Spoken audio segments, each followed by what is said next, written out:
Tungkol ito kay Speaker Martin Romualdez. Merong nagsampa ng motion sa Ombudsman para magkaroon ng preventive suspension laban kay Speaker Martin Romualdez. Okay? Ito, post ng ABS-CBN 26 minutes ago. Okay. Davao del Norte 1st District Representative Pantaleon Alvarez and other complainants asked the Ombudsman to order the preventive suspension of House Speaker Romualdez and other lawmakers who are facing a grave complaint over alleged insertions in the 2025 General Appropriations Bill via Vivian Gulia, ABS-CBN News. Tapos dito, mayroong pinost na motion for preventive suspension. Basahin natin.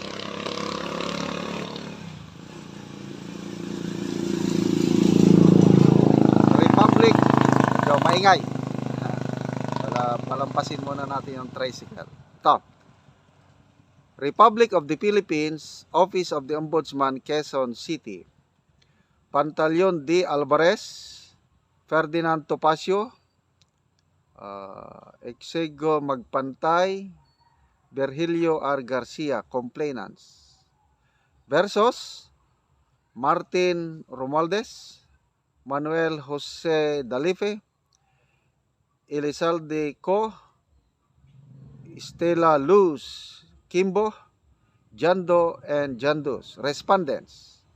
4. Falsification of legislative documents, Article 170, Revised Penal Code, 12 counts, and violation of Section 3C of the Anti-Graft Law or RA 3019.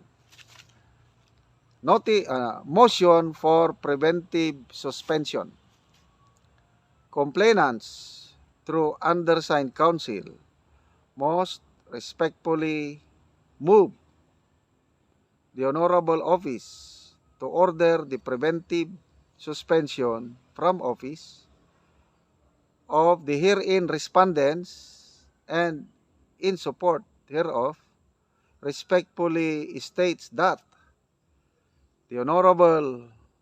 this honorable office under Section 24 of Republica, ayan na, yung trabaho ng Ombudsman. Basta, naihain na ang motion for preventive suspension sa laban kay Speaker Martin Romualdez, Congressman Dalipe, Congressman Elizaldico, Congresswoman Estela Kimbo.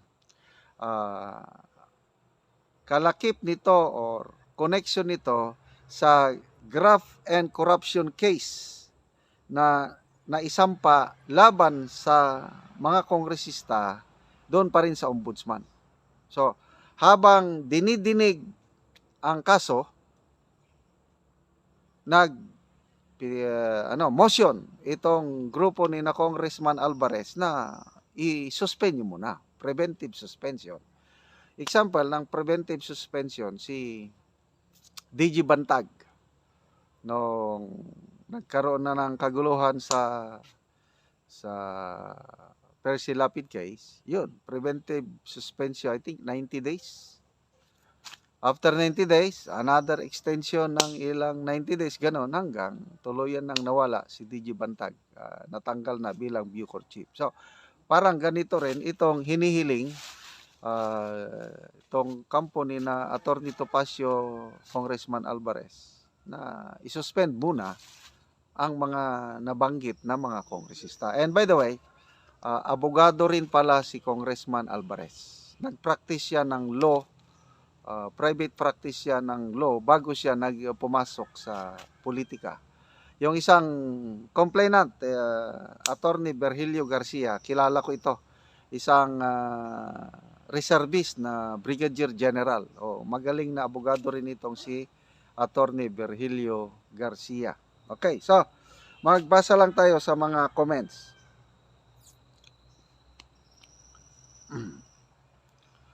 Romy Tagupa.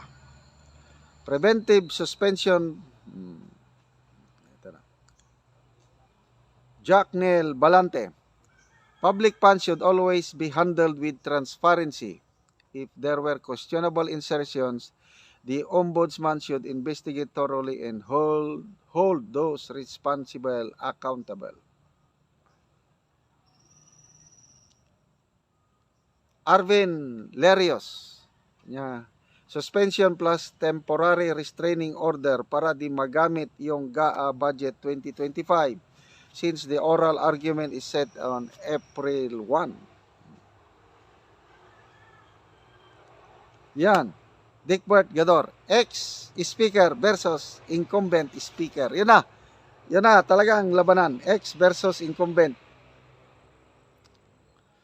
So, sige. Hintayin natin ang aksyon. And I'm sure ito, ang ombudsman, i-require ang House leadership na mag-submit ng comments. Yan, due process. Okay?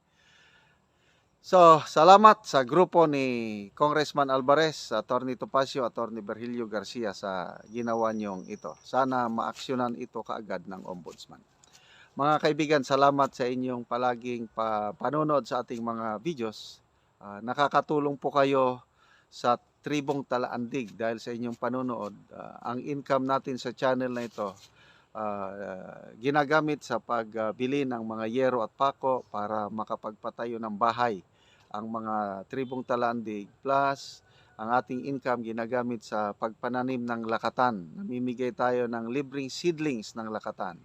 Pati abono, libre, then technology, tinuturuan natin sila paano pagtanim ng lakatan.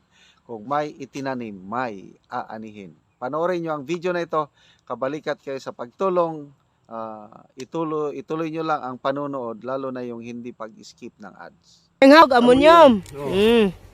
So, pampatambok sa saging. Patambok ni saging. Kili kay bangilid man. Diri sa ibabaw. Diri sa ibabaw ang inyong bangag. Aron ang abono diya na sa punuan. Itabunan na mo ang abono para diri makuan sa ulan. Oo, so naa sa ibabaw upat ka bangag. Mga dagko na mo ni manoy kadtong nauna nimong kuan. Oo, pila ni tanan manoy ka punuan ning nauna nga mga dagko na? 40 ni 40. 40. Oh, dagan-dagan gyud. 40 ka kuan. Oh, hapit na gyud siya mangunod. Pila na ni manoy ka bulan manoy? Magtuig na ni kay sa una ititan primero na ko ni ani pagtanom nakuha ni sa init. Oo. Oo. Inay kayo. Oo. Pila na ni kabulan nang? Napulo na kabulan. Imong gitiman anang. Nagtiman anako ni. Oo.